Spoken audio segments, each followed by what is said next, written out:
Muy buenos días, espero que se encuentren muy bien. ¿Me están escuchando ahí sin ningún problema de audio? ¿Sin eco? ¿Todo bien?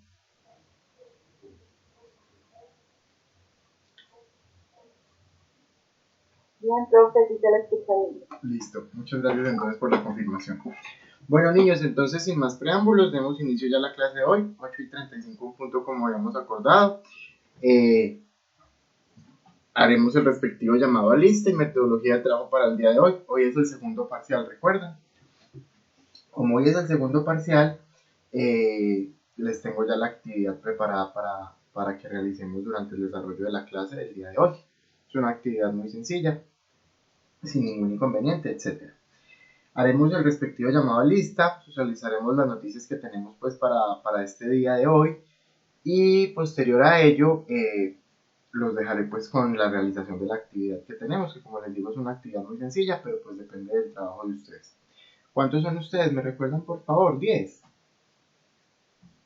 A ver, yo cuento. 1, 2, 3, 4, 5, 6. Sí, son 10. Listo. Entonces yo les voy a asignar las actividades para que las realicen en parejas.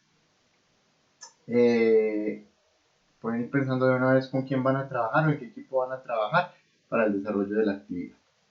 Entonces, a ver, miremos el llamado a lista. Hola, Andrea Badía.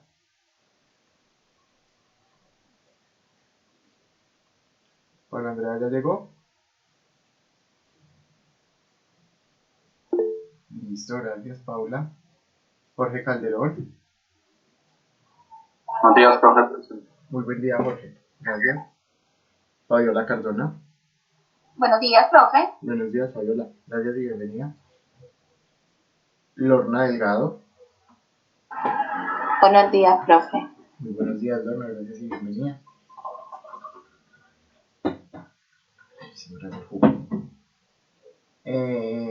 María Trinidad Londoño, ya la habéis diferido. Claudia Patricia Medina. Buenos días. Hola, Claudia. Buenos días, bienvenida. Erika Orrego. Buenos días, profe. Hola, Erika. Buenos días, bienvenida. Faisuri Ospina. Buenos días, profe. Buenos días, Faisuri. Gracias y bienvenida. Ilsa Ríos. Presente, profe. Buenos días. Buenos días, Ilsa. Gracias, bienvenida. Marta Sánchez. Buenos días, profe. Presente. Buenos días, Marta. Muchas gracias, bienvenida. Y Yuri Tobón. Yuri Alexandra no ha llegado. Y ahí está. Listo, niños. Estamos todos completos. Hola, profe. Buenos días. Buenos días. Yuri, muchas gracias. Bienvenida. Bueno, estamos completos, niños. O sea que en teoría podemos iniciar. ¿Qué lecturas tenemos para esta semana? ¿Qué han leído? ¿En qué se han actualizado? ¿Qué han investigado? Etcétera.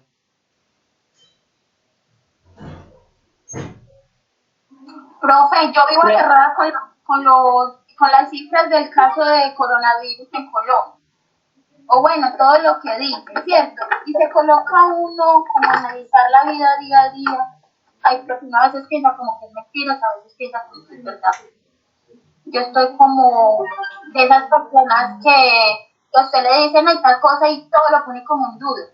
Como que usted ya no cree nada de lo que le dicen. Fabiola, pues exprésanos tu posición al respecto. No hay ningún problema, puedes compartir Bueno, todo lo que piensas.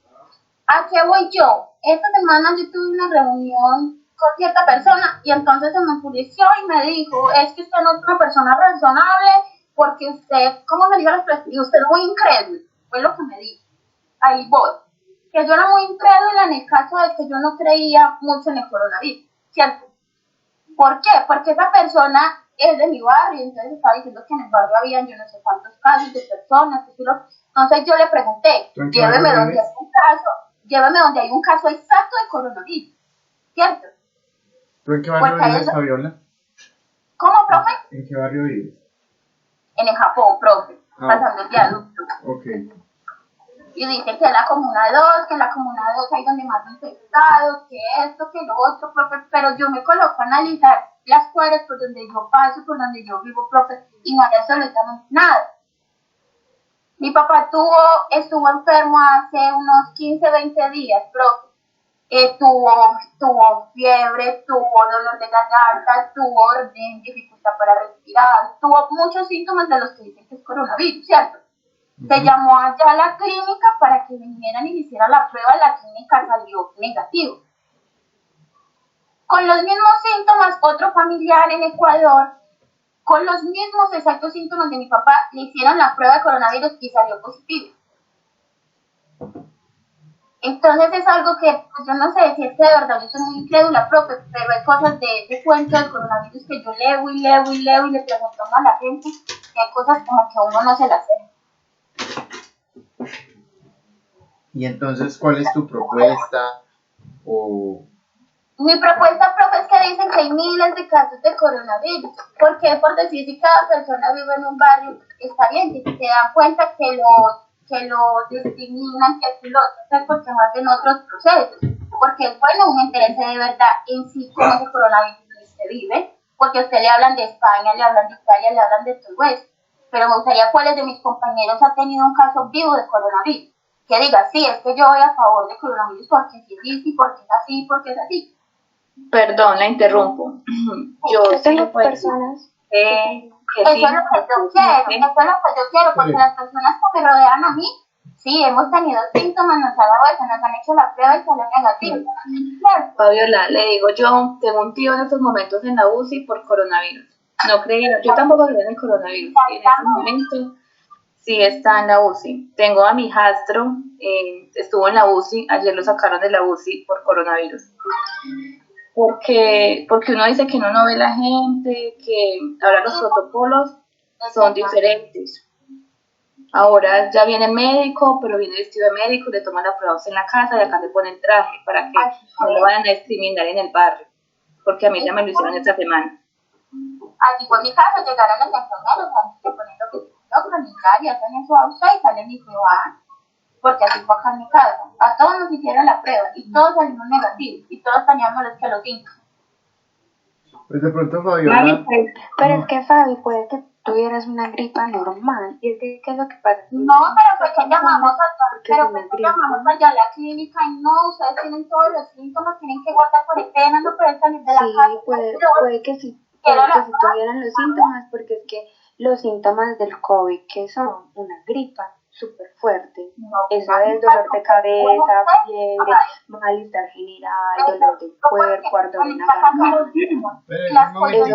Un momentico, pero esos son los síntomas de una gripa fuerte, la que uno llama una gripa de hueso. Entonces hay gente que sí le dio eso porque entonces mi familia está con el COVID, pero otra gente los mismos síntomas y salió positivo, nosotros y negativo. Entonces yo voy, profesor, al punto de que yo estoy como muy incrédula con todo eso.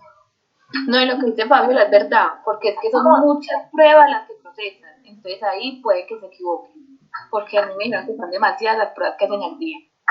No, y solo eso no, es que yo no sé, mi familia es como de buena para los chicharrones.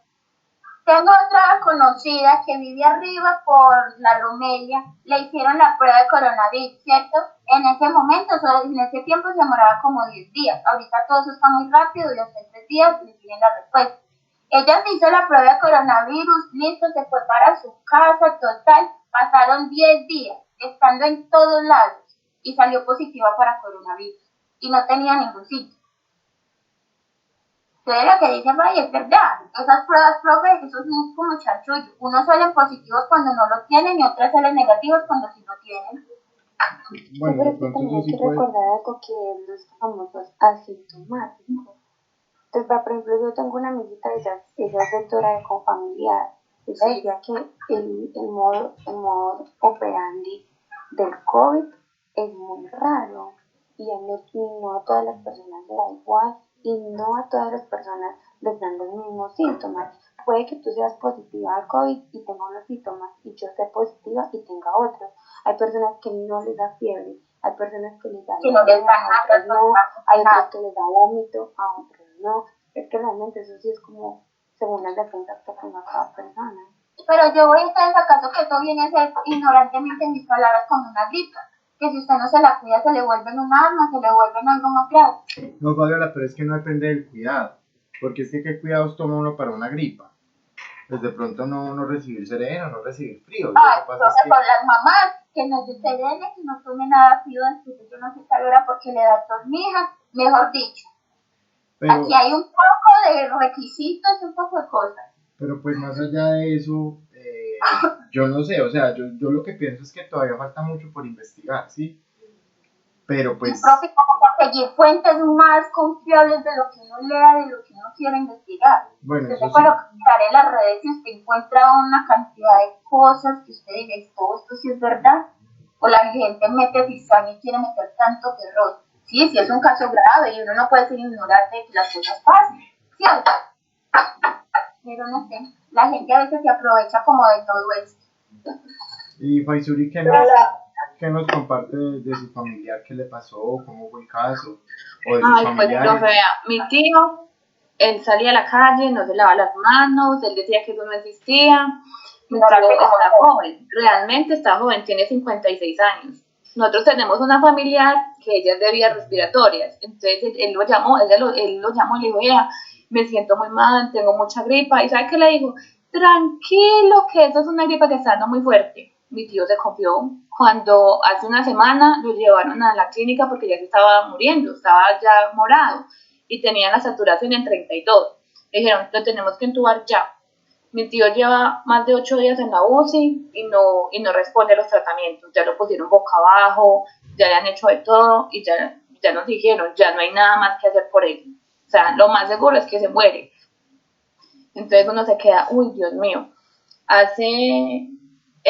Mañana va a ser 8 días que le dicen a mi esposo que el niño tiene coronavirus y el niño tiene una patología que tiene leucemia. Y nos aíslan a todos y nosotros nos quedamos y el niño entra a la UCI hace 5 días. Le dicen, no, pues su hijo lo más seguro es que no se salve. Y ayer lo sacaron de la UCI. Y mi esposo no tiene síntomas, mi esposo no tiene fiebre, no tiene nada, yo estoy aislada con mi hija, ya nos hicieron la prueba y eso, ¿sabe? Uno se queda como, Dios mío, la vida le cambia de la noche a la mañana y yo estoy con miedo, yo mantengo limpiando, yo tengo alcohol por todos lados, tengo el antibacterial, no, es lo que estoy viviendo en estos momentos, yo ya ni como, no entro en la habitación del niño, yo miro, aquí está el virus, uy, no, o sea, es un infierno. No se lo deseo a nadie. ¿Y cuándo te entregan el resultado, Faisuri? No, profe, pues la doctora me la tomaron el sábado, me dijo que estaban colapsados, que estamos en el pico de la pandemia y que tengo que esperar, pero yo no tengo síntomas de nada, mi hija tampoco tiene síntomas de nada. Entonces no sabemos si somos asintomáticos o no lo tenemos y eso es como la incertidumbre de uno. Ay, Faisuri, qué pesar, lo siento mucho por su familia y por todo lo que están pasando. No, pero nada. Tiene sus casos exactos. Sí. Y mire que el niño con la patología. Puede que su niña tampoco, porque ya he conocido casos de familias sí, que solamente le a una sola persona. Y el sí, eso le dijeron a él. Como él venía de quimioterapia, entonces el niño venía con muy poquitas defensas, le dijeron. Y él ya la pasó, ya le dijeron, no, ya salió de la UCI, ya lo pasó. Y un niño con nada de defensas él tiene 15 años y pesa 42 kilos. Y lo pasó, o sea, y uno dice, bueno, si un niño con esa patología lo pasó, y mi tío que está bien y tenía 56 años y está en la UCI, entonces uno dice, pero entonces, ¿qué es ese virus? ¿De qué se trata? ¿Por qué es tan agresivo en ciertas personas y en las otras no? No, o sea, uno se hace tantas preguntas que no, mejor ya ni me cuestiono tanto porque va a terminar es loca, yo ya dije, bueno, que sea lo que Dios quiera. Eso me lleva a mí a compartirles la noticia que yo leí, pues no sé si eso sea cierto, pero dicen que precisamente pues del COVID que afecta más a un tipo de sangre que a otro. Es decir, que las personas que son A positivos son más propensos a desarrollar la enfermedad, pues a contraer el virus y a desarrollar la enfermedad como tal, que las que son O positivo, como que pues según tengo entendido, las que son O positivo tienen menos riesgos de contraer el virus y si lo contraen pues también tienen menos riesgos de desarrollar la enfermedad. Pues no sé, es paradójico, ¿no? Porque uno no sabe puntualmente cómo sea el proceso. Pero no sé hasta qué punto eso puede tener también afectación en lo que nos comenta Faisuli, porque una persona sana, pues relativamente sana, se enferma y una persona que está muy débil, pues lo puede superar. Pero pues la verdad es que hay mucho que investigar. Yo que les recomiendo, pues lo que dice Fabiola es cierto, no es por llevarle la contraria a Fabiola, ni mucho menos, porque pues es verdad, es que no se sabe, es que hay casos tan extraños, pero yo creo que las medidas que uno tome no van a sobrar. Es decir, las medidas que uno tome para contrarrestar esto, o al menos para evitarlo, no van a sobrar. Eso es como el caso de una discusión que tuvo un ateo con un cristiano. Y el ateo le decía, es que yo no creo en Dios y usted sí, y yo necesito ver las pruebas de que Dios existe. Y si no, pues entonces es usted el que está equivocado, porque para mí no existe y yo no veo ninguna prueba de que Dios exista.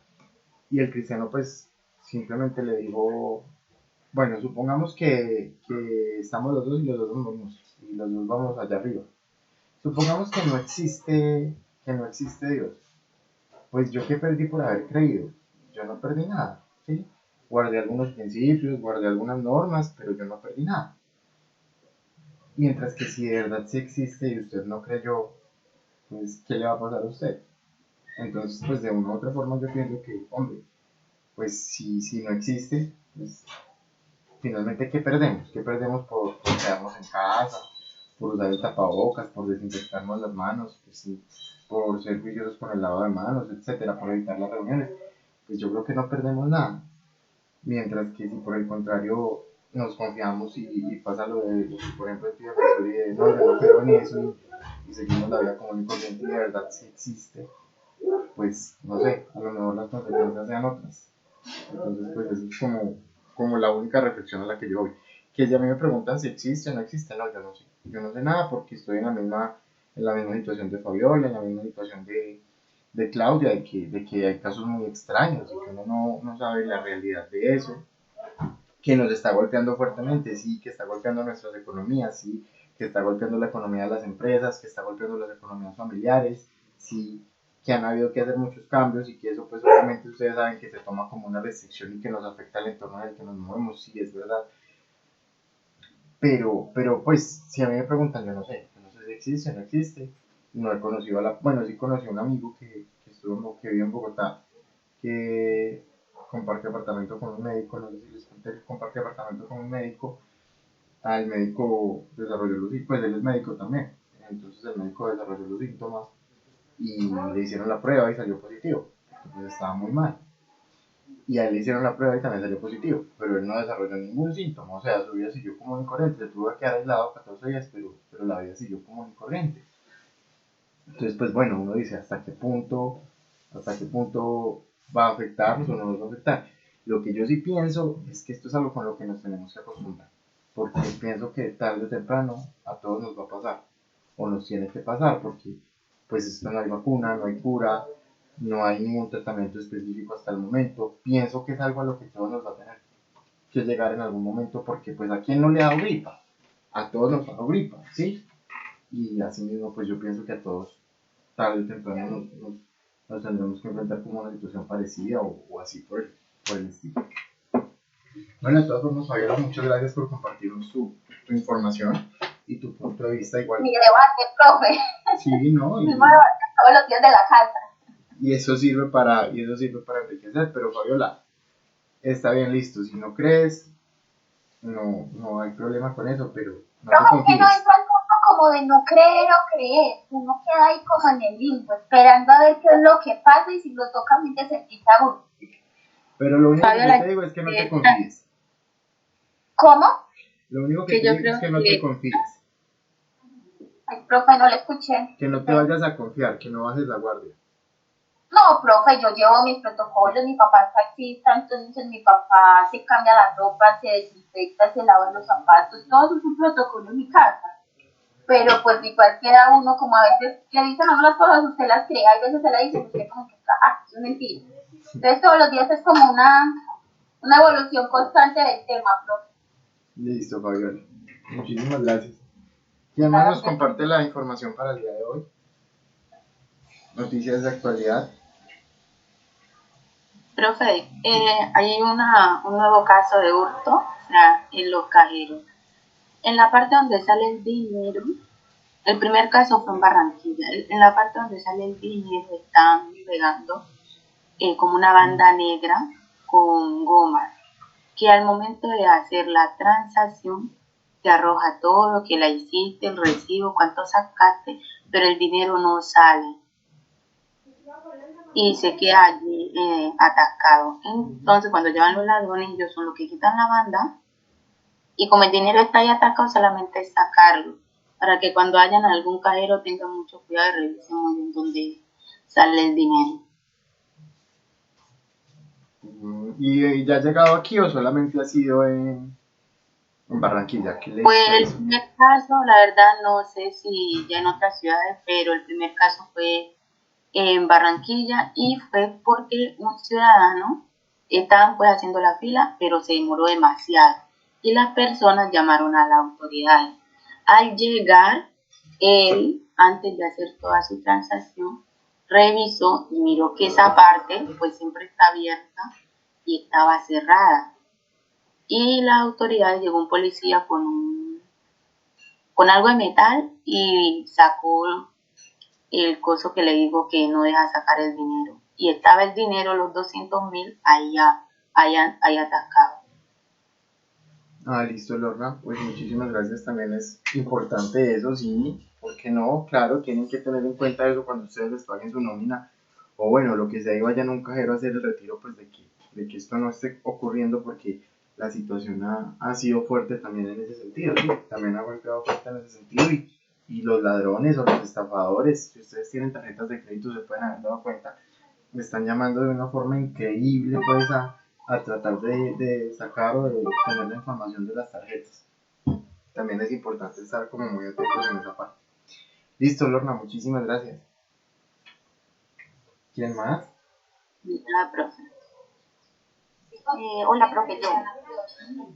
Hola, Erika, adelante. La Corte Constitucional tomó el decreto de beneficios tributarios para afectados por la pandemia. Era el decreto 807 expedido por el gobierno el 4 de junio, el cual estipulaba que hasta el 19 de junio los contribuyentes responsables de renta y venta que no fueran calificados de alto riesgo en materias tributarias se les autorizaría la devolución de los saldos a favor. Mediante un proceso arbitrario que dicen los 15 días siguientes a que ellos presentaran la solicitud, les entregaban pues la devolución de sus saldos a favores.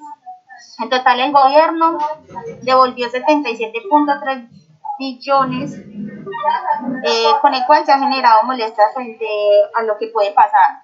Fue mucha plata la que entregó y las personas que la recibieron de pronto se les ayudó para pagar varias cosas y tenerlas que devolver. Esa es mi noticia propia.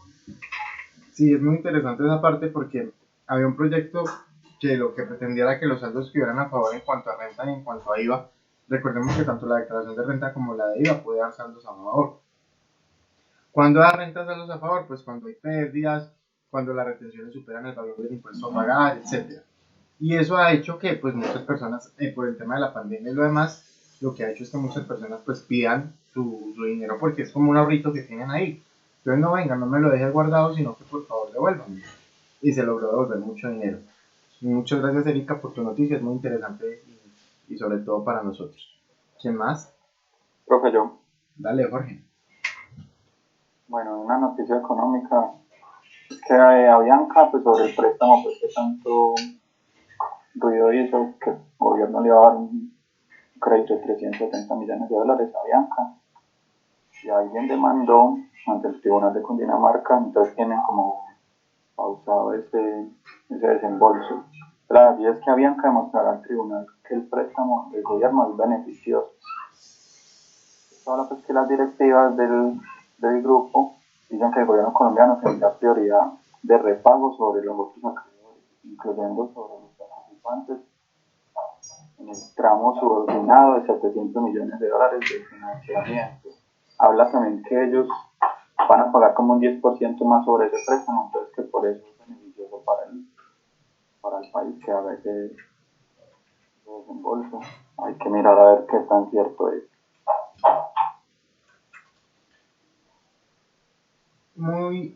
perdón, tenía el micrófono silenciado, muy importante lo que nos dice Jorge, y es que si ustedes entran a la página del Ministerio de Hacienda, igual Jorge se me adelantó un poquitico con lo de hoy, que tenía un video para mostrarles. Si ustedes entran a la página del Ministerio de Hacienda, van a encontrar una conferencia dada por el viceministro en el que dice que el préstamo es necesario y que el préstamo es importante, que porque si no tomaría 4 años, si Avianca se quiera, tomaría 4 años reactivar este sector. Y que costaría alrededor de 20 billones de pesos. Por eso mismo traje como la conferencia para que la viéramos aquí en un instante, para que también viéramos esto, cómo puede jugar de una u otra forma, directa o indirectamente, con la economía de la nación. Sí se está diciendo que es beneficioso, pero pues está todavía en estudios si se concedió o no el préstamo. Jorge, muchas gracias por la noticia. ¿Quién más? Profe, yo. Marta. Dice que las cuotas de administración de la propiedad horizontal sin intereses de mora para la gente que está atrasada aplican para las cuotas de abril y de junio. ¿Sí? En el decreto 579 que salió ahorita el 15 de abril, estableció que durante el periodo comprendido entre ese lazo no va a tener la gente que viva en propiedad horizontal, van a tener intereses, porque debido a la pandemia, recientemente un concepto que tuvo el Consejo Técnico de la Contaduría Pública precisó que esta medida aplica respecto a las cuotas vencidas y a las que vienen para que la gente que no tiene empleo y que está corta pues del dinero, por tanto, que hemos tenido por el tema de la pandemia, las puedan pagar sin ningún interés alguno. ¿Sí? ¿Y esto fue por alguna medida? Esa noticia sí no la había leído, yo soy, pues ayudo mucho en la parte de administración de propiedad horizontal. ¿Esto fue alguna medida de quién o...? Del Consejo del Estado, profe. ¿Del Consejo de Estado? Sí, de que vieron de que hay mucha propiedad horizontal, profe, y debido a que contablemente hay mucha cartera, y eso es la verdad. Por decir algo, yo vivo en una propiedad horizontal, un apartamento, y se ve, profe, de que la gente está colgada con la administración, a pesar de que, por decir algo, no es que sea mucho la cuota, porque pues yo donde vivo es una cuota administrativa de 127.000 pesos, pero sí, por decir algo, la gente que dejó de trabajar, la gente no va a dejar de comer por pagar una administración, entonces eso es muy desfavorable económicamente para los conjuntos. Claro que sí, Marta, y pues es muy interesante la noticia también que nos comparte, sobre todo si alguien trabaja o quiere trabajar en el sector de la propiedad horizontal, que es muy ancho en el país, es muy amplio. También conocer qué medidas se están dictando al respecto y que cómo afectan la ley 675 de 2001, que es la que reglamenta la propiedad horizontal. Marta, muchas gracias, me pusiste a leer. Bueno, profe. ¿Quién más?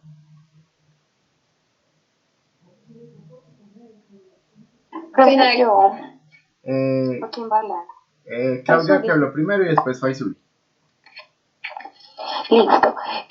Mira, yo tengo una noticia que dice más o menos en porcentajes en cuánto subió o bajó en el mes de julio, y hacen pues como la comparación con respecto al año pasado, ¿cierto?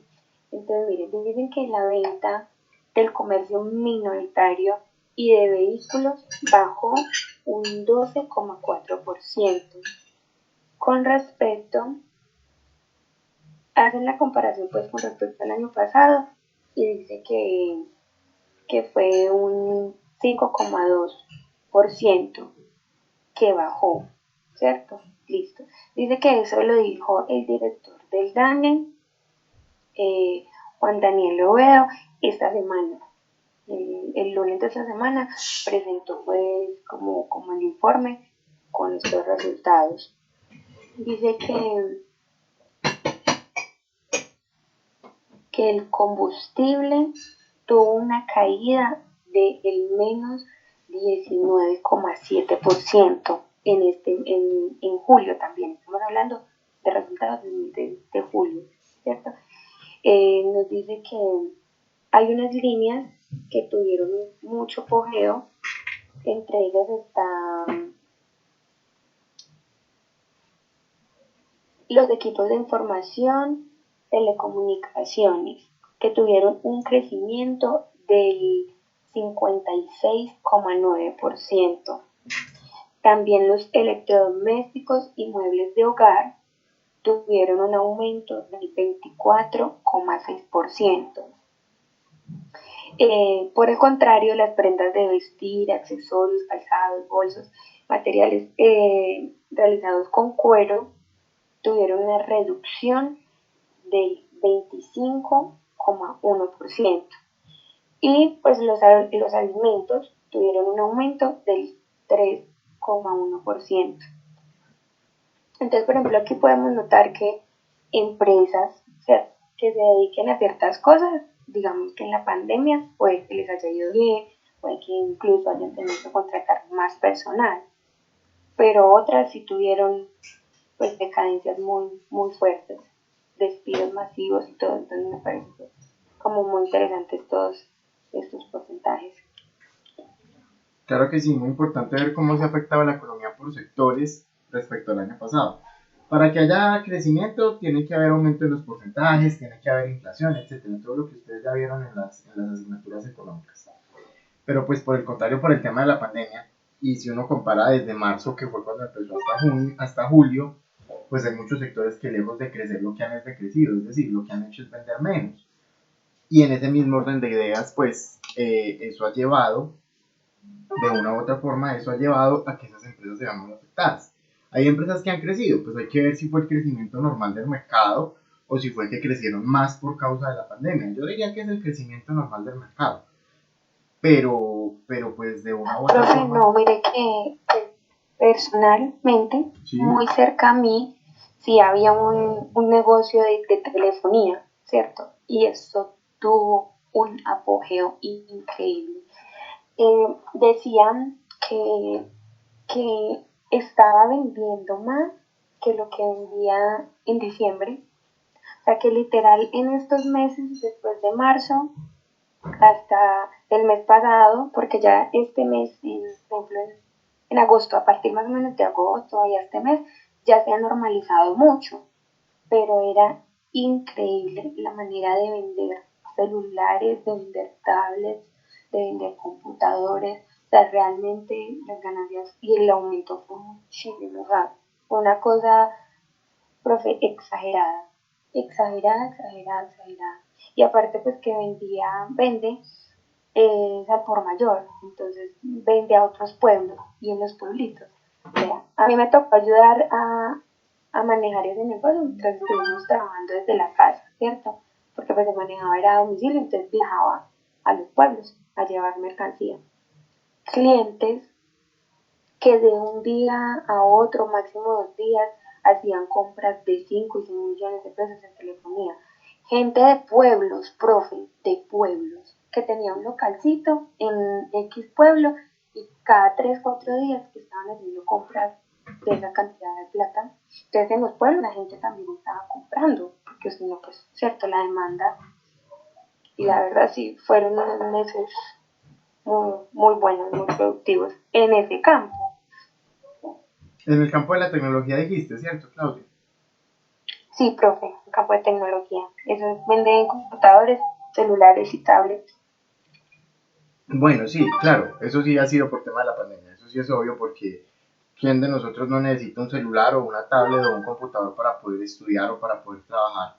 Yo de hecho también tuve que comprar una tablet para poder dar las clases que son netamente matemáticas como matemáticas financieras o presupuestos, pues sí necesité una tablet y tuve que comprar una tablet para poder utilizar una pizarra.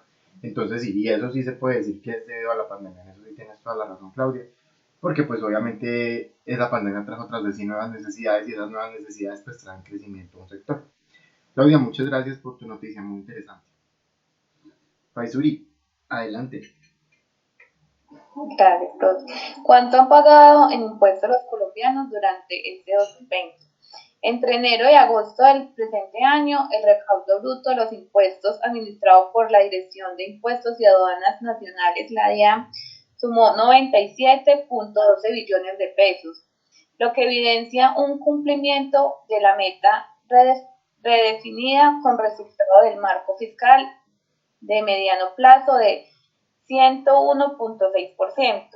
Sin embargo, esta cifra es menor a la registrada durante el mismo periodo del año anterior, cuando los contribuyentes pagaron 105 billones de pesos en materia de impuestos.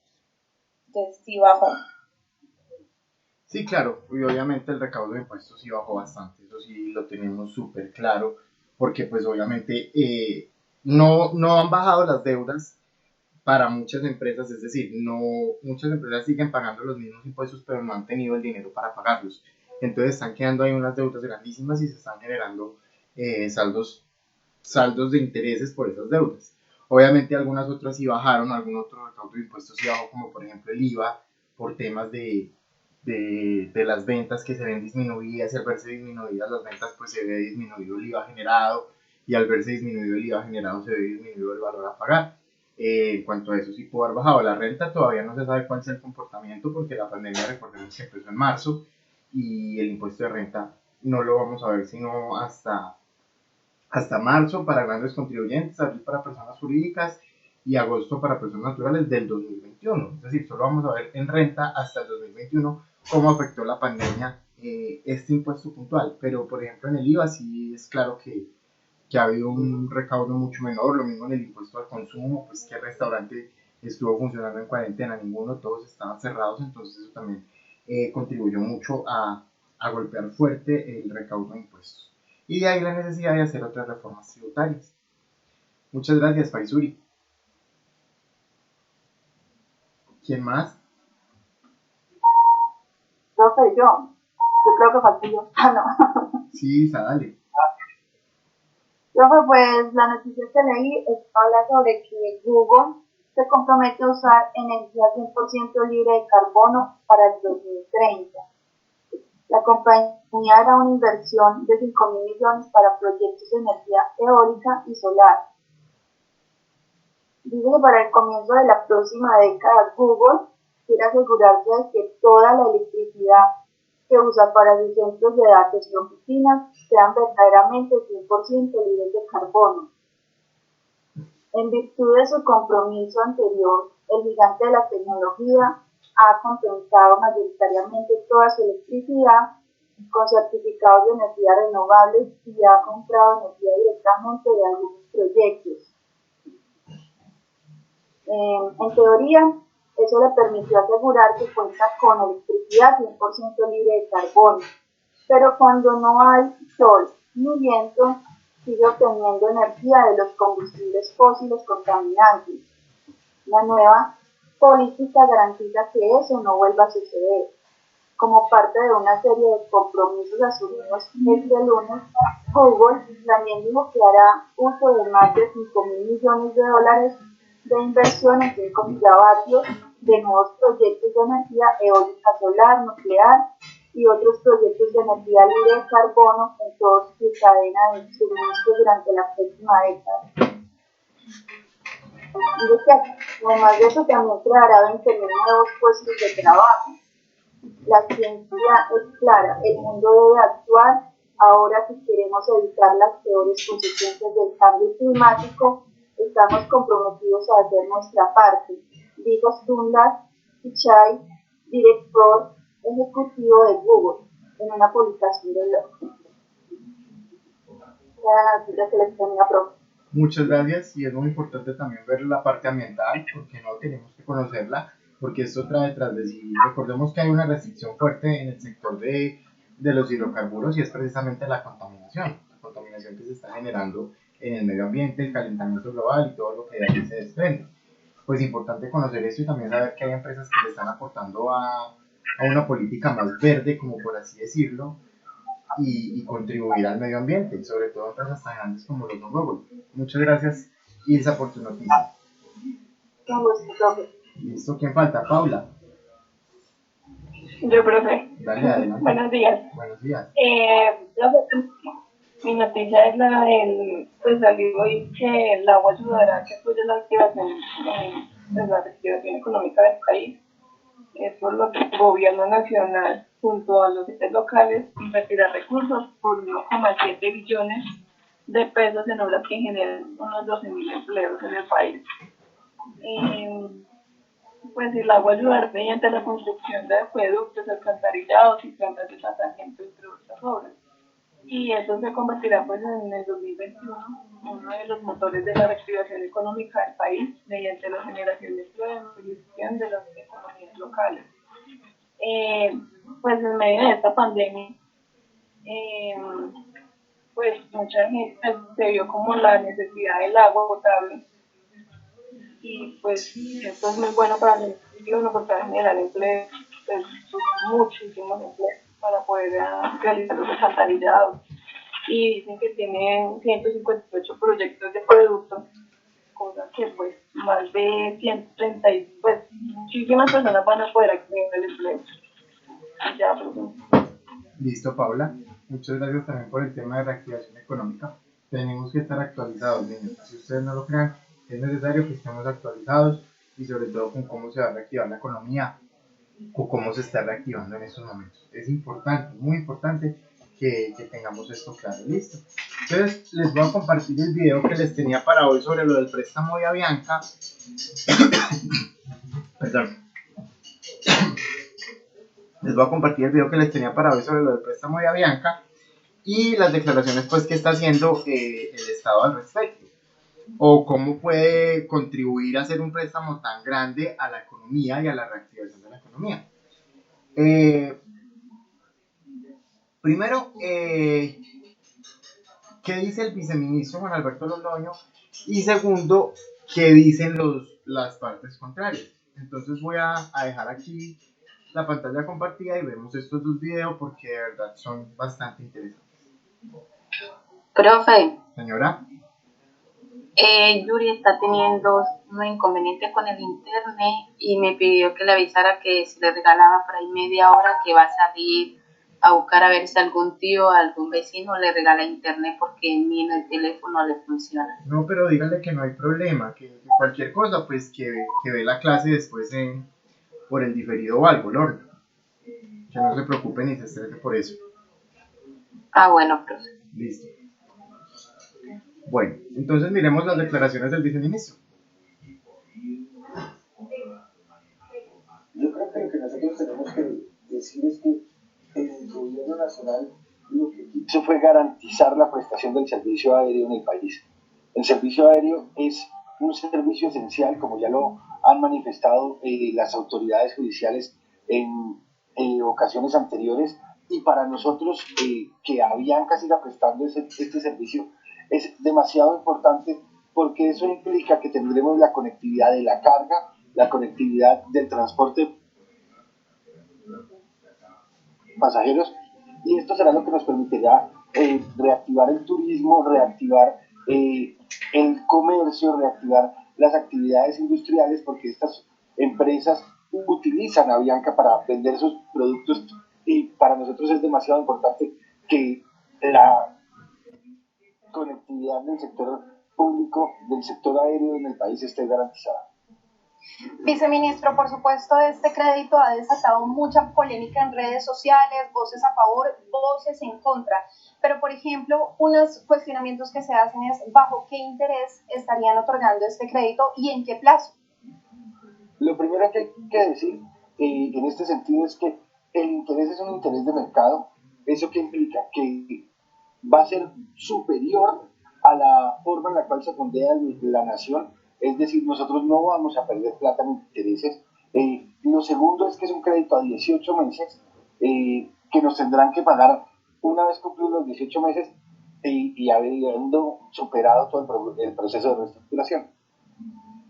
Viceministro, y para otorgarle el crédito a Avianca, ¿qué pasaría si en un caso tal Avianca no tuviera los fondos suficientes pues, para costear este crédito que ustedes les dan? Como lo hemos mencionado anteriormente, existen unas garantías. La primera garantía que existe es que somos los primeros en relación de créditos. Es decir, de todos los que están invirtiendo y de todas las deudas que tiene Avianca, los primeros que tendría que entrar a pagarnos es a nosotros.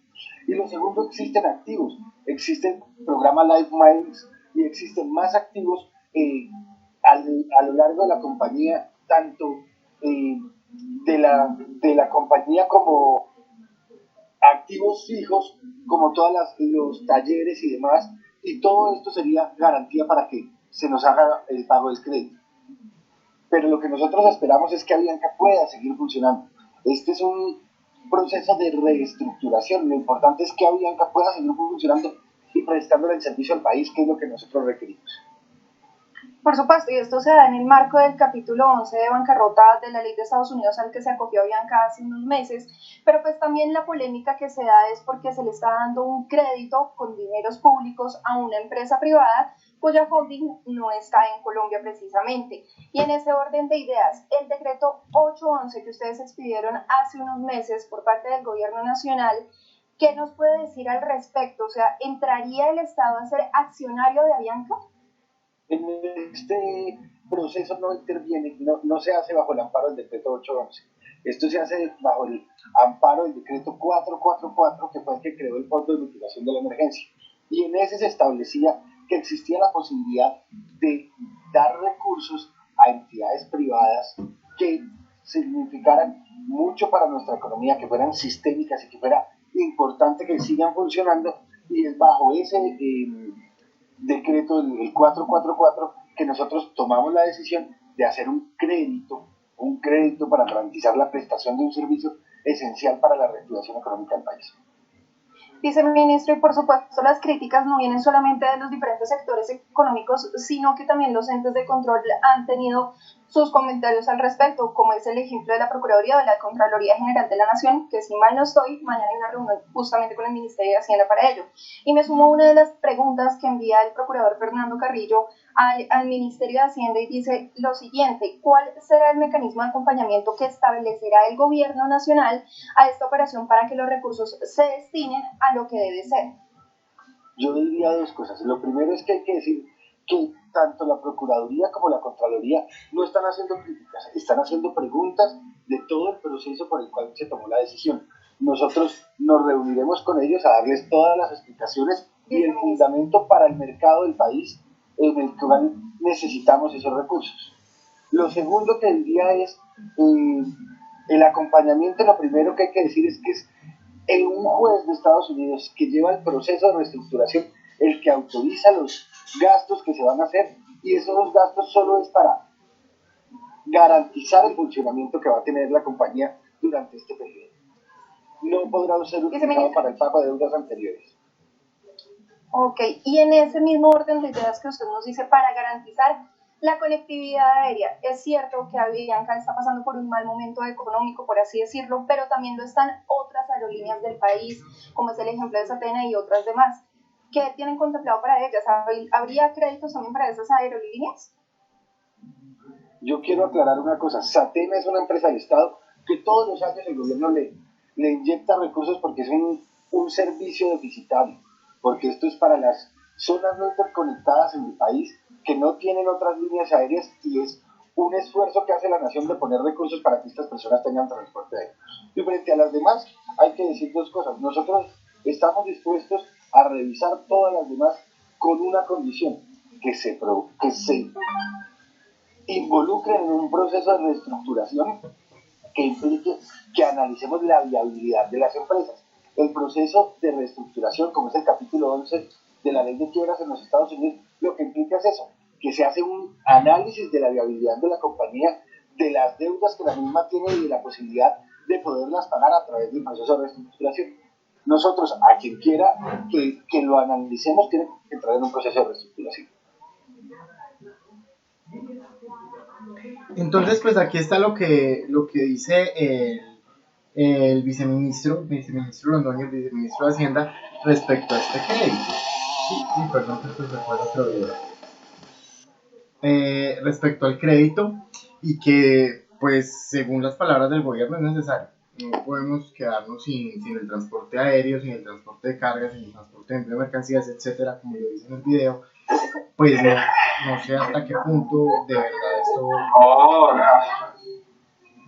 Jorge, ¿vas a hablar? Jorge, una pregunta. Sí. ¿Qué tiene que ver la ley esa de quiebra que ellos hicieron en Estados Unidos con lo de solicitar el crédito a Colombia? Pues porque yo también leí eso en la noticia, pero no entendí la verdad. Lo que pasa es que ellos están en ley de insolvencia en Estados Unidos. Recordemos que acá no es una empresa colombiana. Pues fue colombiana, pero ya no lo es. La mayor parte del capital es capital extranjero. Y ellos están en un acuerdo de reestructuración o en ley de quiebra en Estados Unidos. Y es un juez quien ordena los pagos o las inversiones que se deben realizar por parte de la aerolínea. ¿Por qué la pregunta, Jorge? O no te entendí bien qué es lo que querías saber. No, es que pues en el video y en la noticia que yo leí hablaba sobre que había casi un mes se declaró, bueno, se acogió a una ley de quiebra en Estados Unidos. ¿Qué tiene que ver eso con Colombia?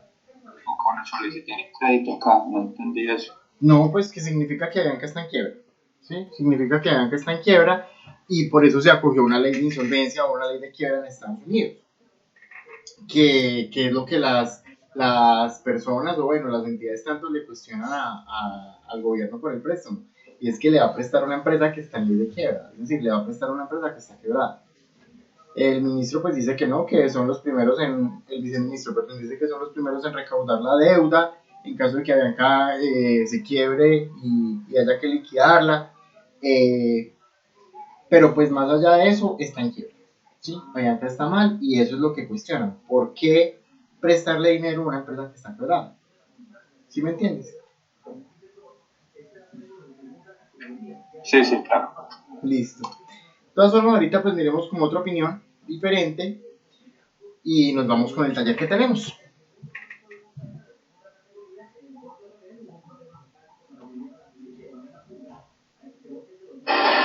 Señor Don Anko van der Beek, presidente de Avianca, gracias por atendernos. Buenos días. Muy buenos días, Julio. Obviamente, y toda la mesa de trabajo, ¿cómo están ustedes? Muy bien, presidente. Lo primero que quisiera preguntarle es, ¿qué pasa si en 18 meses usted no ha podido cumplir con los 370 millones de dólares que le va a prestar el Estado colombiano? ¿Con qué responde usted? ¿Qué avala el préstamo? Uno cuando pues pide un préstamo siempre le piden algo con qué responder. ¿Usted con qué responderá por esos 370 si por alguna circunstancia no los tiene? Pues permítame, pero yo creo que tenemos que empezar con otra pregunta y luego volveremos a tu pregunta y con mucho gusto.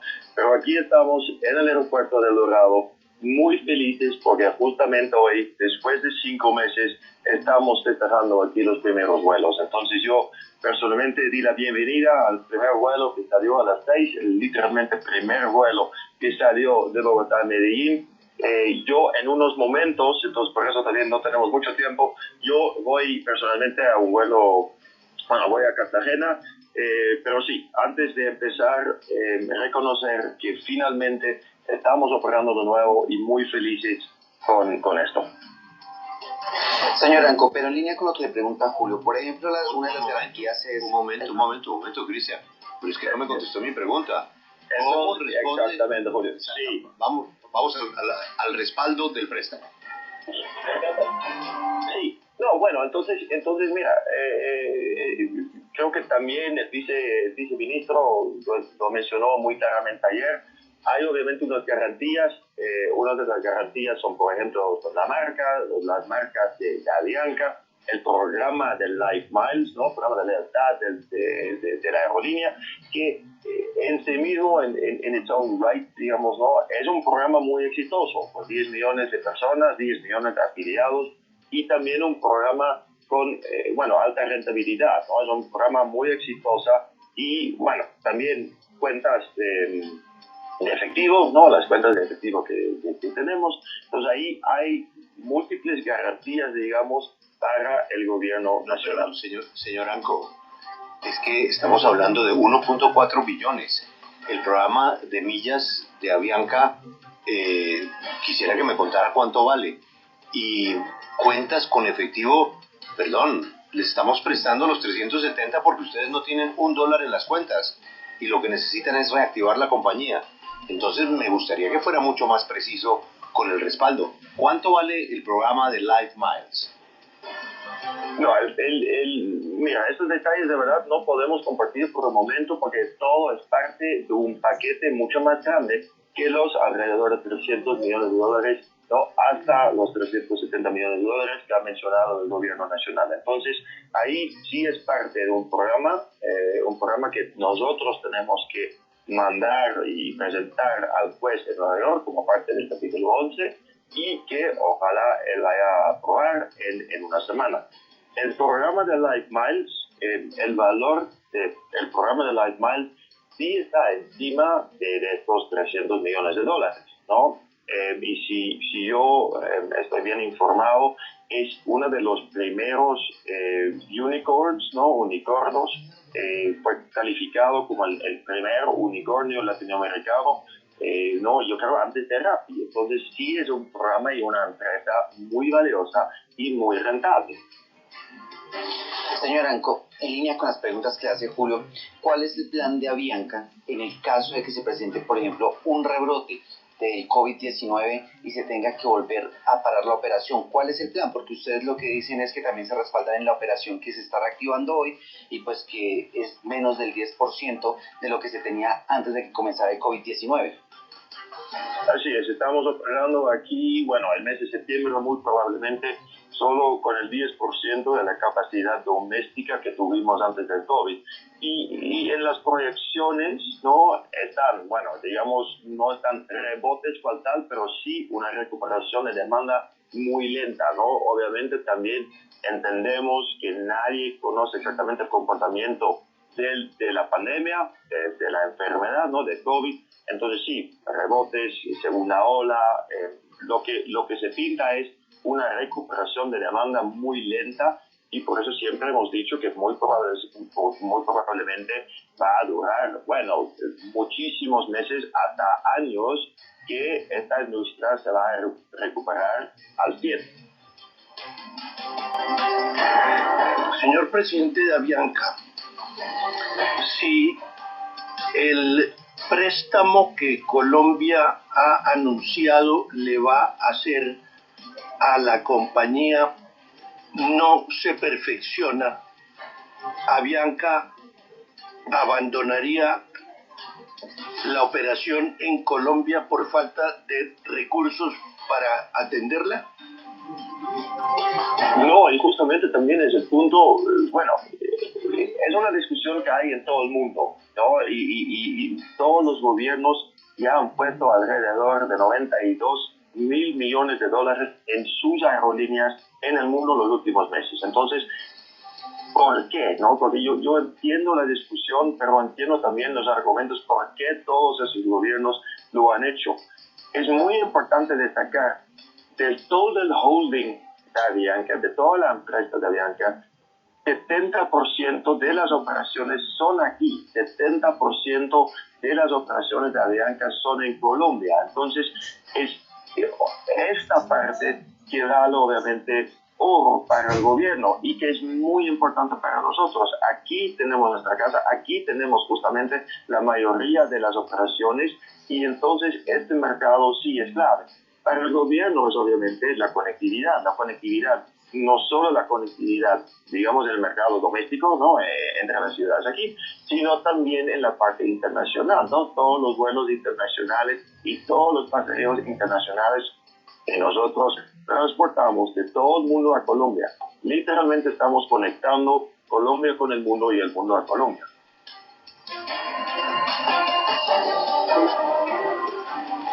Señor Anco, en el caso pues de toda la operación, como ya usted nos dice, está reiniciando hoy, ¿cuánta gente o cuántos puestos de trabajo se tienen en mente recuperar o se tiene en mente perder con tan solo un 10% de la operación reiniciándose en este momento? Todavía no tenemos esos números. Lo que sí sabemos y lo hemos compartido claramente adentro de la empresa, porque justamente estamos en eso también en el proyecto o proceso de capítulo 11, hay una parte importante que es la parte de transformación, porque lo que nadie quiere es que en unos meses, no, es que unos meses, unos años, obviamente la empresa se vuelva a complicar, digamos, ¿no? Obviamente el COVID es un tema muy fuerte que nadie de verdad se puede imaginar y se puede preparar. El punto, perdón, hay mucho ruido aquí, entonces, no, entonces para nosotros, perdón, dame de nuevo la pregunta, por favor. Aquí, perdón. Cristian. Perdón, sí. Señor Anco, los escuché perfectamente. Sí. Señor Anco, le estaba preguntando la posibilidad que hay de cuántos empleos se pueden recuperar ahora que reinicia la operación, sí. O con el 10%, ¿cuántos empleos va a perder Avianca? No, sí, perdón, no, una distracción aquí. Entonces estamos ahí en la transformación de la empresa, ¿no? Es algo que siempre hemos compartido también adentro de la empresa. La gente sabe perfectamente que lo que viene todavía es justamente el rediseño de la empresa, ¿no? Porque lo que sabemos, y ya lo hemos hablado con ustedes también aquí, es que en unos meses y muy probablemente en unos años, la empresa sí va a ser chiquita, más pequeña que era antes, ¿no? La recuperación de demanda va a tomar muchísimo tiempo, años. Entonces ahí sí tenemos que reajustar. Es algo que obviamente es válido para todas las empresas, no solo en Colombia, pero todos tenemos que enfrentar la nueva realidad, la nueva normalidad que vamos a enfrentar en los próximos años. El paso, y ahí estábamos, en la respuesta, es que como parte del capítulo 11 hay justamente como digamos tercer pilar, es rediseñar y proponer también al juez, y muy probablemente se hará en los próximos meses, el rediseño de largo plazo, ¿no? ¿Qué significa el largo plazo para nuestra empresa? Señor Van der Werf, yo quisiera saber la realidad sobre en dónde paga más impuestos Avianca, si en Colombia o en Panamá, porque una de las críticas que se ha hecho a este salvamento del gobierno es que la verdadera residencia fiscal de Avianca está en Panamá. Cuéntenos, por favor, ¿cuánto paga Avianca de impuestos en Panamá? ¿Cuánto paga en Colombia? En Panamá no tengo el número, pero mucho más acá, que es Colombia, $800 millones. 70% de la operación está aquí. Las inversiones que hemos hecho en, por ejemplo, el centro de mantenimiento de Medellín, el centro de capacitación aquí en Bogotá, con simuladores para todos los pilotos, etcétera, etcétera. No, obviamente la nueva flota, con todas las partes. Entonces, aquí literalmente pagamos $800 millones. Y por eso también, no, toda la discusión sobre la plata, yo entiendo, yo entiendo este punto, entiendo obviamente. Sí, pero señor Van der Werf, pero es difícil tener una conversación de este tipo si usted no tiene las cifras absolutas. ¿Cuánto se paga en Panamá? Bueno, yo tengo la cifra absoluta aquí en Colombia. Se paga $800 millones y en Panamá 70% de la operación está aquí. Este número no tengo. Pero ahí entonces sí pueden tener razón quienes dicen que en Panamá sí hay un pago más elevado, porque claro, la operación aquí es más grande, pero la residencia fiscal de la compañía está en Panamá. Aquí pagamos 800, no voy a aquí crear unos números que yo no conozco. Aquí pagamos $800 millones, aquí tenemos 70% de la operación, aquí tenemos obviamente el impacto de empleos directos e indirectos muy fuerte, y aquí estamos manejando la conectividad del país. Pues señor Van der Werf, nos queda es desearle a Avianca que este camino que se emprende de volver a surcar los cielos colombianos y volver a mover a Colombia, pues tenga buenos resultados, por el bien del empleo, por el bien de la compañía, por el bien del país. Así que mucha suerte, adelante, y que Avianca pueda volar muy alto y honrar este compromiso con Colombia, porque es finalmente también una muestra de confianza del gobierno y del país hacia Avianca y su trabajo por nuestro país. Muchísimas gracias. Bienvenidos a bordo. Ojalá también pronto a ustedes. No, yo voy ahora al vuelo Bogotá-Cartagena, y de verdad, un día muy positivo para nosotros, un día muy feliz, ¿no? Aquí finalmente operando después de 5 meses. Le agradezco mucho. Gracias por su tiempo. Pues desear... Sí, Julio, desear lo mejor para Avianca. Desear que esto sea pues una situación que pueda superarse en medio de la terrible contingencia del coronavirus, del COVID-19, y no solamente para Avianca, sino para todas las empresas del sector aéreo, porque finalmente, y lo hemos repetido aquí desde ayer, el asunto es generación de empleo, el asunto es mover la economía, la importancia que tienen todas las aerolíneas para movilizar el país. Avianca, por supuesto, tiene una porción importante, pero lo que se espera es que esta sea una reactivación que a todo el país le sirva. Bueno, entonces también queda el caso del crédito o del préstamo de Avianca. ¿En qué va a parar o cuáles son los objetivos a los que se pretende llegar? Listo, niños. Trabajo para el día de hoy. Organícense en parejas, por favor, y díganme quiénes son los que van a trabajar. Lorna, ¿con quién trabajas? Con Yuri, profe. Listo, entonces tú la pones en contexto. No sé si puedo solucionarlo en internet, y si no, pues tú la haces como por telellamada o algo. Es decir, realizas la actividad a través de teletrabajo con Yuri, porque pues ella no tiene el acceso a internet en este momento. Entonces, Lorna trabaja con Yuri. Isa, ¿con quién trabaja? ¿Quién yo, profe? Sí, señora. Con Fabiola. Listo. Gracias. Fabiola, entonces con Isa. Faisuri.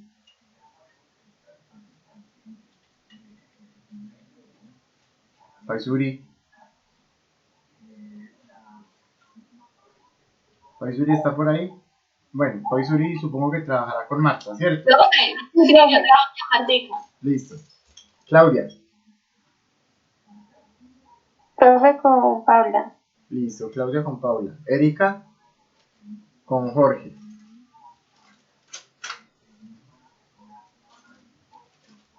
Erika, ¿está por ahí? Bueno, Jorge. Sí. Jorge, ¿me escuchas? Sí, profe. Listo. Entonces trabajan ustedes dos. ¿En qué consiste el trabajo del día? A la plataforma les subí unos casos empresariales colombianos que ustedes deben analizar. Tenemos el caso de Alquería, tenemos el caso de Harinera Pardo, tenemos el caso del Pomar, tenemos el caso del negocio de bebidas ay, se me olvidó el nombre de esta empresa. Bueno, ahí lo pueden investigar. Y de altamente importado de productos AAA. Son 5 casos empresariales, ustedes están en parejas. ¿Qué van a hacer? Leerlos, investigar también por cuenta de ustedes si hay necesidad de ello y presentarle a la clase pues a grandes rasgos como por así decirlo, una política de qué fue lo que hizo la empresa dentro de las restricciones que estaba afrontando en el momento. ¿Cuáles eran las restricciones que estaba afrontando la empresa? Y cómo la superó. Es decir, ¿cuál fue la principal restricción o las principales restricciones que estaban afectando una compañía que en su momento casi se va a la quiebra y cómo la superó? Pueden preparar una presentación cortica o simplemente hablarlo, no hay ningún inconveniente, como ustedes lo deseen. Perdón. Perdón. Pero lo importante es que hagan el trabajo, que hagan la tarea. ¿Me hago entender? ¿Soy claro hasta ahí? Profe. Señora. A los 5 casos. No. Entonces allá voy a la distribución. Entonces. ¿Y eso lo vamos a hacer? Aquí en clase. Sí, aquí en clase. Tienen una hora para hacerlo y volvemos a las 10:45 para que ustedes expongan o sustenten su caso empresarial. Este es el segundo parcial. Entonces usted se los va a dar el caso a cada uno. Sí, ya se los voy a dar, Claudio. Este es el segundo parcial y aquí sale la nota del segundo parcial. Así que preparen bien su exposición, datiesen bien, busquen otras fuentes, etcétera, pero que le puedan mostrar puntualmente a la clase qué le estaba pasando a la empresa, qué restricción tenía y cómo la superó. Entonces, Lorna. Sí, profe. Profe, qué pena. ¿Qué le pasaba? Sí, qué restricción tenía y cómo la superó. Pero pues para ello deben conocer la historia que hay detrás de la empresa, Fabiola. Sí, profe. Yo les dejé un breve resumen en la plataforma, pero pues depende de ustedes investigar un poquito más.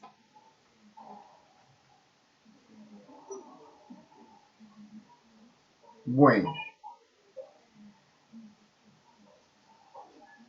Lorna, tomas tú el caso de un enfoque comercial con Yuri.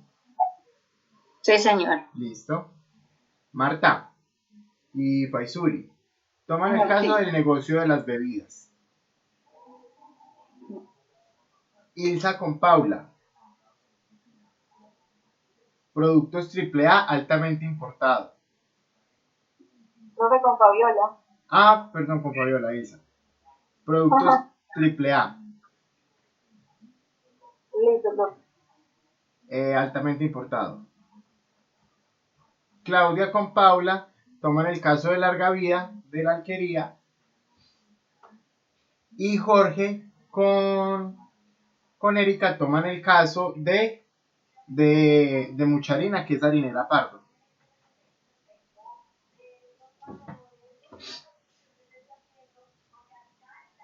Listo, niños, ¿estamos claros hasta ahí?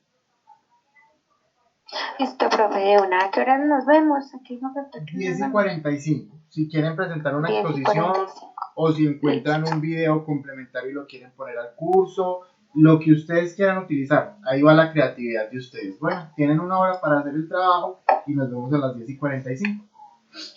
Listo, profe. ¿Listo, niños?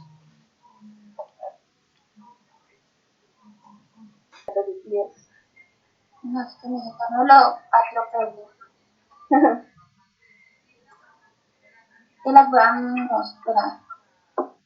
La página de los productos AAA. Sí. Como la página que encontramos sobre esta empresa.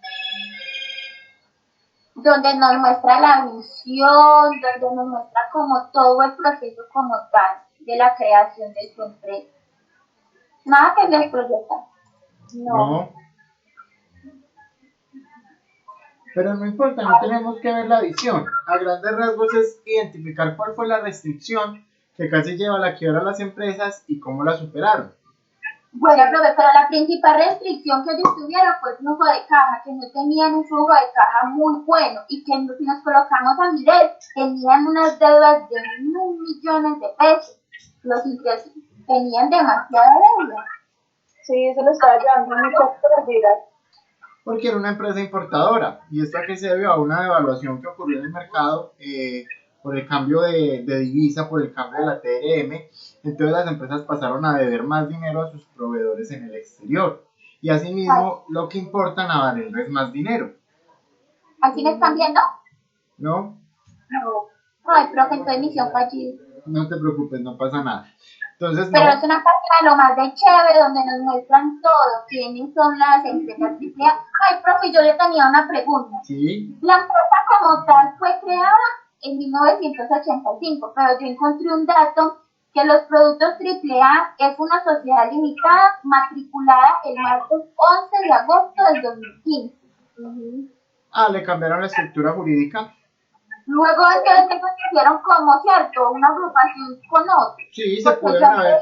Tenían otros productos que se habían como aliado también. Exacto, el nombre comercial puede venir del 85, pero se hizo un cambio de razón social o se hizo un cambio de modalidad de empresa y por eso tiene una nueva matrícula. Sí, han estado modificando. Exacto, pero pues no tiene problema eso. No, todo está en el historial. Listo.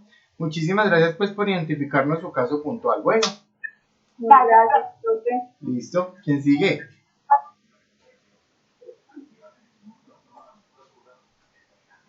Profe, nosotras. Listo, dale. Claudia, de una. Y después Jorge y Erika. Claudia con Paula.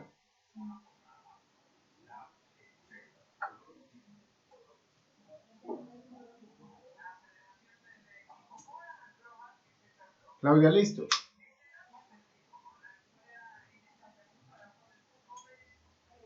Sí, profe, ya estoy compartiendo pantalla. Listo.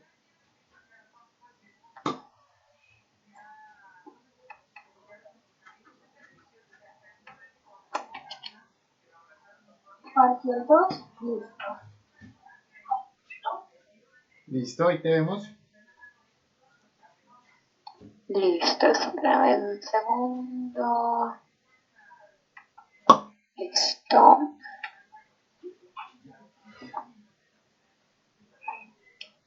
Bueno, buenos días compañeros. A nosotros nos correspondió el caso Alquería. Le vamos a exponer Paula Abadía y quien les habla Claudia Medina. Bueno, vemos que esta es una empresa 100% colombiana. Fue creada en 1959 por Jorge Cavelier y su hijo Enrique Cavelier. En 1992 tomó el mando de la empresa el hijo de Enrique Cavelier, que era el nieto de Jorge Cavelier. O sea que hasta el momento es una empresa que va de generación en generación. Carlos Enrique Cavelier estudió en Harvard y se especializó pues en todo lo que tenía que ver con la empresa. Esa empresa está en Cajamarca, la fábrica pues, principal está en Cajamarca. Él también estuvo en la parte de política. Listo. Ya nos encontramos con la restricción. Listo. En 1998 la empresa Alquería se acogió a la ley de reestructuración, que lo tuvieron que hacer porque a finales de los años 90 estaban viviendo en una crisis financiera que duró, pues, y 4 años después, gracias al compromiso y la dedicación y el esfuerzo, pudieron pues seguir adelante y poder ser una empresa exitosa. Durante los 90, Colombia se encontró en un proceso de apertura económica, donde el presidente de ese entonces era César Gaviria, que propuso integrar la economía nacional a los mercados globales. El objetivo de esa idea era, pues, de esa medida, de ofrecer nuevas oportunidades de mercado para la industria nacional, con lo que esperaban incrementar la competitividad y desarrollo de las empresas colombianas. La medida provocó que muchas empresas entraran en crisis, obligando al gobierno a expandir una ley que era la ley 550, que eso era pues proteger a aquellas empresas que se encontraban en crisis sin salvarlas de la muerte empresarial. Alquería se acogió y adquirió una deuda de 30.000 millones de pesos, que pues así fue un proceso de reestructuración con el seguimiento y apoyo de la Superintendencia de Sociedades, y el proceso duró 4 años, y pues eso, pues tuvieron como una crisis ahí, porque con ese préstamo y más la tasa de interés que adquirieron, pues se les salía de las manos y comenzaron a tener no pagaban a tiempo las deudas que tenían con el banco, y ahí entraron en una crisis que pues se veían en obligaciones de producir menos para pagar o mirar cómo podían solucionar.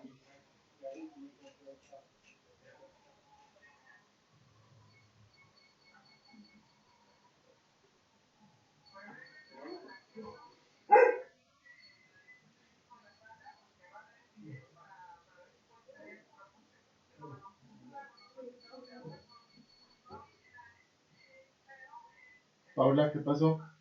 Ya. Ay, yo estaba hablando y me quedó el micrófono, qué pena. Listo.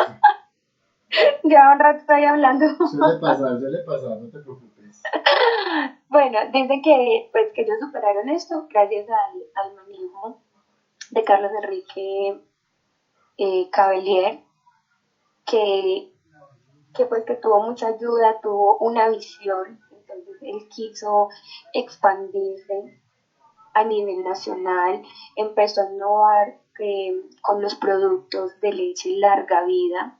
Aparte de eso, pues quiso mirar otros campos, y hizo alianzas, por ejemplo, con la empresa de yogures, hizo alianza con una de arequipes. Entonces ya no se dedicaron solamente a la leche, sino que abrieron su campo de negocio. En este momento, pues ellos ya tienen 8 plantas a nivel nacional, más de 17 centros de distribución y tienen un equipo de trabajo de más de 6.000 personas. Dice que en ganancias al año genera más de un billón de pesos. Yo encontré un videito súper chévere donde nos habla, por ejemplo, que ellos los han galardonado y han dado diferentes premios por la labor pues que han hecho. Profe, tenemos tiempo, podemos ver el videito. El videito dura 9 minutos. ¿O es muy largo? No, si quieres lo dejamos para la próxima clase. O si nos sobra tiempo al final lo proyectas. ¿Listo? Listo, profe. Dale, gracias, Claudia. Entonces, pues básicamente, ¿qué pasó con Alquería? Entró en ley de recesión económica porque tenía muchos pasivos y muchos pagos a proveedores. Sin embargo, ¿qué fue lo que le permitió salir de su restricción o de su crisis? La innovación. Innovó a partir del sistema de leche larga vida. Ellos fueron pioneros en Colombia con la leche larga vida. En ese momento, pues, la leche tenía una duración de 2 días y ellos fueron los primeros en implementar ese sistema a través de los envases. También de nuevos productos, de crema de leche, de alianzas con una empresa productora de dulce de leche, de Arequipe, y pues también logró superar su crisis.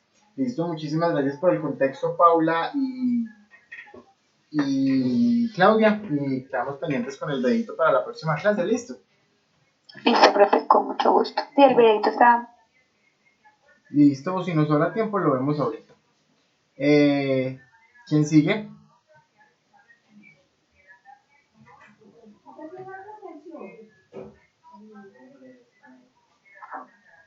Profe, Erika y yo. Listo, de una, Jorge, arranca. No sé si Erika está ahí, no la veo. Erika, sí, listo. sí, aparte va a proyectar el Facebook. Sí, va a proyectar. Bueno. Ahí ya la veo. No le has dado a compartir todos.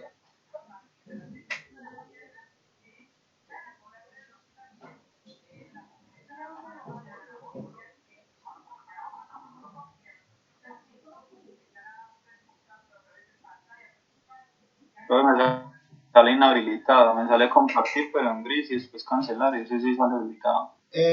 Selecciona la pantalla que te salió, selecciona la pantallita donde se ve tu escritorio. Cuando le dices compartir, ahí hay una pantalla. Y ahí ya le dices compartir.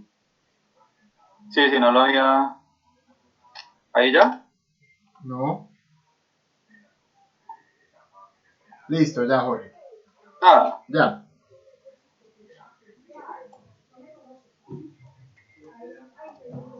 Bueno, a nosotros nos tocó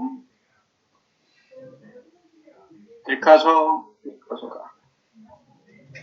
Harinera Pardo, que es una empresa que está ubicada en Santander. Fue creada por el señor Adolfo Pardo. Entonces les voy a dar una pequeña reseña histórica.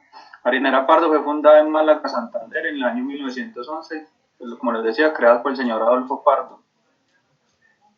Esta fue legalmente constituida el 2 de febrero de 1949. En el año 59 se trasladó para la ciudad de Bucaramanga, donde actualmente pues, está ubicada, llegando hoy en día a consolidarse como una empresa de proyección nacional.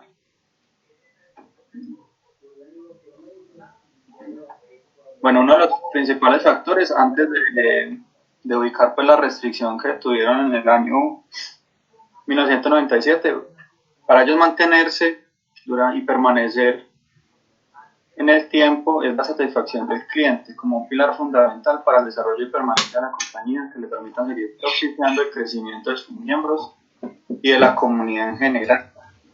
Bueno, la principal restricción de la empresa, ya se la va a explicar Erika, fue la deuda que tenía de 6.400 millones y realizaron un acuerdo para poder realizar este pago.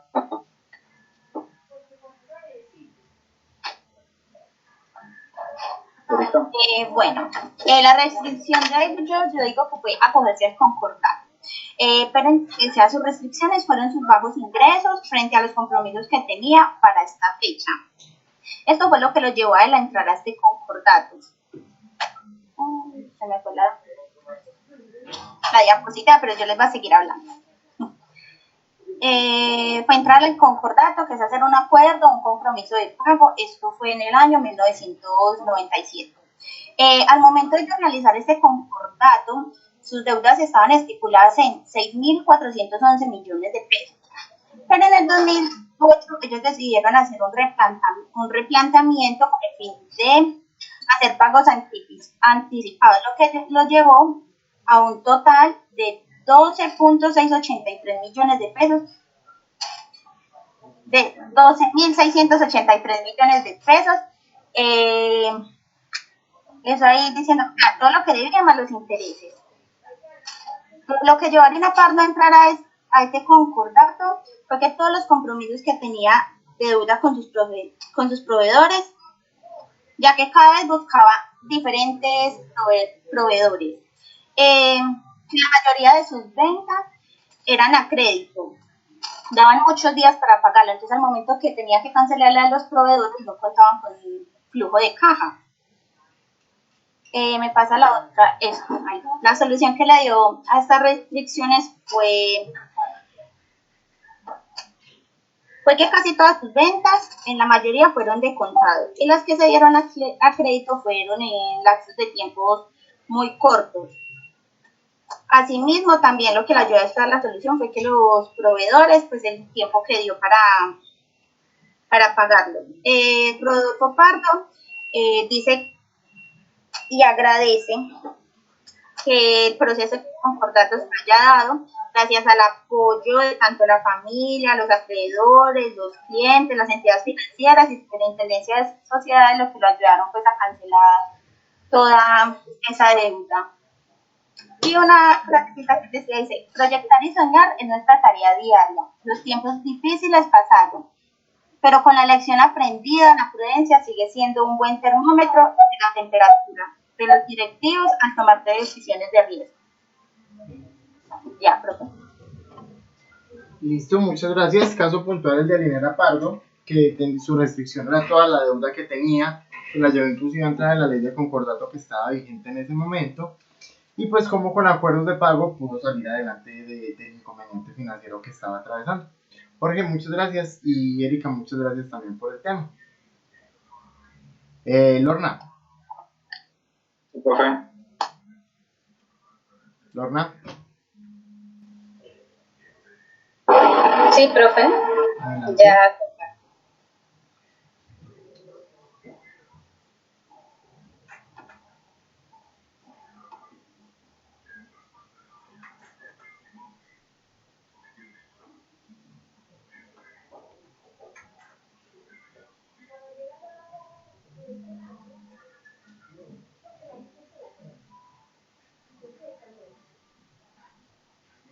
¿Ven la diapositiva? Sí, Lorna. Bueno, buenos días. A nosotros nos tocó el enfoque comercial del Pomar. Las integrantes Lorna y Yuri. El Pomar es un fabricante de productos lácteos fundada en 1953 por el alemán Friedrich Weiler. Fue de las primeras que, junto con otras de la región como Alquería, empezaron a apostar por la leche procesada y pasteurizada en tiempos en que las familias estaban acostumbradas al consumo de leche cruda. Barcelona.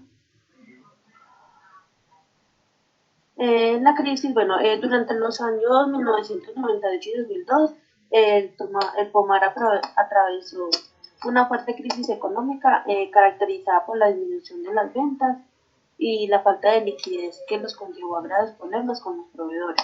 Igualmente, había deficiencia en la dirección del área administrativa y financiera, generando debilidades frente a la competencia, pues carecían de controles en los procesos internos. Desde el año 2001 y hasta 2003, las ventas de la empresa habían disminuido en un 65%, lo que ocasionó el cierre de 4 comercializadoras que tenían y el incumplimiento de sus obligaciones fiscales y financieras y con sus proveedores también. Las restricciones que tuvo la empresa era la falta de renovación tecnológica, la pérdida de mercado natural, así como procesos de sucesión que afectaron la continuidad. Se convirtieron en factores adversos para el pomar. Otras restricciones era la compra de leche, ya que la mayoría provenían de compras a intermediarios, lo que significaba alto coste en la producción y también riesgo al no poder conseguir los volúmenes necesarios por la producción, debido a la sequía de las negociaciones conseguidas con los intermediarios y los productores. Otra restricción es el proceso de la producción. El proceso de la producción se venció casi el área de trabajo se caracterizaba por su organización y limpieza, pero había un desempeño deficiente en cuanto al mantenimiento de la maquinaria para su mantenimiento. Y el sistema de sellado de leche fresca no era óptimo, pues se desperdiciaba el plástico. Y las ventas, existía una falta de control sobre los vendedores y no había un control sobre la ruta que realizaban para la visita de los clientes, como también una persona a quienes pudieran acudir como un referente. Carecían de un gerente comercial para que pudieran realizar el seguimiento a la atención de la tienda o tienda. Y la administrativa, aunque hay una estructura clara de los departamentos de competencia, la empresa, como lo es recursos humanos, contabilidad, tesorería, compras y producción, se identificó un desempeño deficiente en cuanto al seguimiento oportuno de la contabilidad, pues esta no era entregada en los primeros días del mes y cuando otras áreas necesitaban información oportuna, esta no estaba consolidada. Superaron las restricciones. El POMAR se planteó objetivos claros y estrategias que fueron modificando a medida que se enfrentaban a nuevos desafíos, comparando sus proyecciones de venta y las ventas ejecutadas. Se puede observar que hubo un margen de variación promedio del 8%, demostrando así una coherencia entre lo que planeó en su plan estratégico y lo que ejecutó. El POMAR tiene un lema muy fuerte y es que es imposible ganar plata sin invertir en el negocio. Bueno, el éxito. La disciplina que tuvo el POMAR para poder culminar con éxito, para llegar al éxito, se trataba de las reestructuraciones. Un ejemplo, profe, que me enredé. La disciplina que tuvo el POMAR para poder culminar con éxito, el tratado de las reestructuraciones, un ejemplo a seguir para aquellas empresas que están pasando por momentos difíciles. El POMAR realizó un diagnóstico crítico de su situación, analizando cada área funcional y aunque no utilizó exactamente el formato que presentó Fincaslin, que fue como un formato, algo así que presentaron para las empresas que estaban en ese momento pasando por crisis. Entonces él no utilizó precisamente ese formato, pero pues entonces resolvió en sí mismo las inquietudes, así como pudo presentar un informe detallado a la superintendencia para que le fuera aceptada en el proceso de recuperación ofrecido por la ley 550, terminarlo con éxito y haciendo parte de esos 78,5 empresas que lo lograron. Listo, profe. Listo, muchísimas gracias. Y terminaríamos con el grupo de Faisur y Marta. Listo, profe.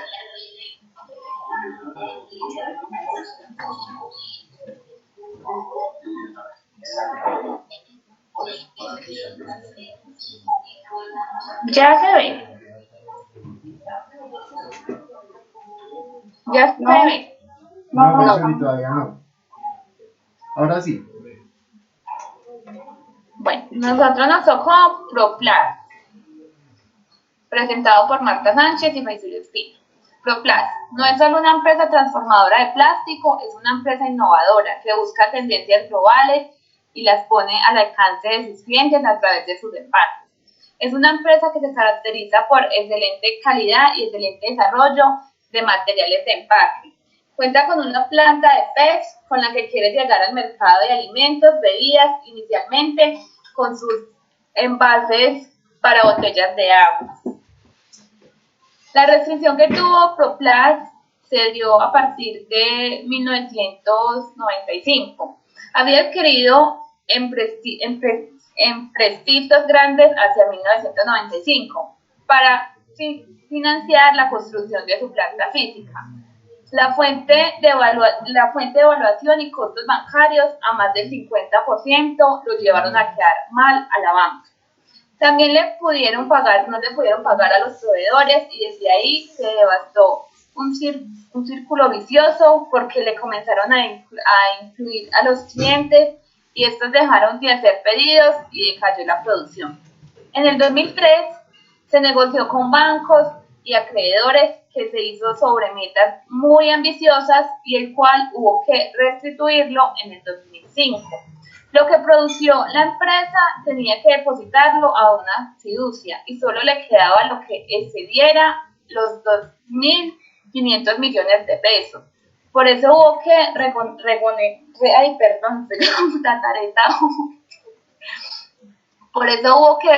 renegociar los términos. Y los pasivos llegaron a 13 millones, superando el patrimonio. Para darle solución a esta restricción, se acogieron a la ley 550, que establece la intervención del Estado en la economía, con el fin de promover la reactivación y el empleo, mediante la aceleración de recursos de restricciones a favor de la empresa que se encuentra en dificultades. Luego de enfrentar una crisis que en el 2003 lo llevó a acogerse a esta ley, con deudas por 13 millones y pérdidas que rodeaban los 8 millones, hoy en la empresa se ha fortalecido, no solo en sus unidades productivas, sino en el portafolio de productos. Martica, sigue usted. Martica. El cuello de botella que tuvo en sí la empresa que tenía muchísimas deudas, tenían 21.000 millones de deudas, ¿sí? ¿Cómo salieron de ese cuello de botella? Consiguieron socios. La capitalización de los accionistas por 1.500 millones y ajustes internos en materia de producción, que la llevaron a salir de la ley 550, ¿sí? Que fue del 2009, 5 años antes de lo previsto y hoy catalogada por las conciencias como una empresa altamente innovada. Bueno, el inicio de la salvación fue darle una liquidez a la empresa, haciendo que la deuda se garantizara, la maquinaria y no con la cartera que inicialmente tenían. ¿Cómo hicieron con esa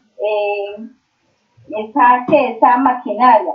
Esa maquinaria es un tipo plástico que se usa frecuentemente para envases químicamente de polímeros que se obtenía mediante una reacción de policondensación entre el ácido terefático y el etilenglicol, perteneciente al grupo de los materiales sintéticos denominados poliéster.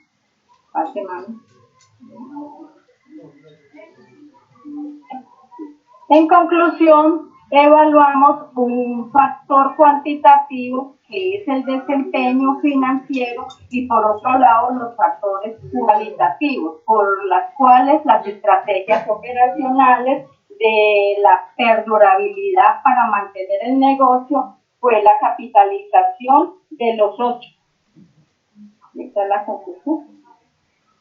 Listo, entonces aquí podemos ver otro ejemplo muy claro de cómo ya le dio una restricción que era netamente de liquidez y la principal clave, ¿cuál fue? Los socios.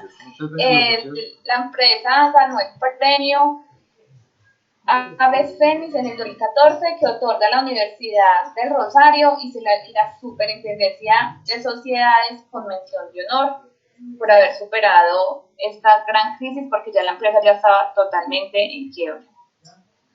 Muchas gracias, muy interesante la exposición de ustedes y es ver cómo hay otra forma de subsanar una restricción financiera. Ya, profe, muchas gracias. Y es basándose a través de la capitalización o del aporte de los socios. Muchas veces los socios solo van, invierten el dinero en la empresa y se desentienden por completo, ponen un gerente y ya. Y lo único que esperan es que les dé utilidades y si no les da utilidades entonces echan al gerente y ponen otro y si sigue sin dar utilidades pues la cierran. pero pues en este caso también se ve que es importante que muchas veces los Si socios nos también... escucharon la exposición o estábamos hablando solo. Faisuri, qué pena, yo era el que estaba hablando solo. Yo sí te escuché perfectamente, pero yo era el que estaba hablando solo porque no había activado el audio. Entonces es muy importante esta exposición. ¿Por qué? Porque se refiere a cómo se sobrepone una liquidez que es financiera. Es decir, cómo una empresa tenía una restricción financiera referente a su tema de liquidez, pero la forma de reactivarla fue a través de la inyección de capital de socios, de nuevo capital. Muchas veces los socios lo que hacen es que crean la empresa, ponen un gerente y ya se desentienden por completo de lo que fue la empresa. Y solo esperan utilidades, y si no hay utilidades pues cambian el gerente o cierran la empresa y punto. Pero en este caso con nuevas inversiones o con nuevas inyecciones de capital por parte de los socios, pues se logró subsanar esta restricción y como dice Faisuri, ganaron el premio ABC. Muy interesante también el tema de ustedes y muy bien por la exposición, muchísimas gracias. ¿Listo, niños? Sí, profe. Entonces ya habíamos terminado el tema del día de hoy. Las exposiciones no las voy a, las del libro de las 22 leyes inmutables de marketing no las voy a hacer para dentro de 8 días. Dentro de 8 días vemos un tema que tenemos pendiente y finalizamos con la sustentación del libro que ustedes están leyendo. ¿Listo? Y las exposiciones las dejamos como nota final para dentro de 15 días, para la 8ª semana. ¿Claro hasta ahí? Profe, con el libro que estamos leyendo, ¿qué nos toca hacer? Nada, dentro de 8 días hacemos una actividad que en clase. Solo eso. Ah, ok. Listo. Perfecto. Listo, niños. Entonces nos veríamos el próximo martes a la misma hora y en el mismo canal. Les mando pues un abrazo virtual y se cuida mucho. Nos vemos el próximo martes. Listo, profe, muchas gracias. Chao, compañeros. Que tengan una feliz semana. Hasta luego. Niños, pronto todos. Cuente.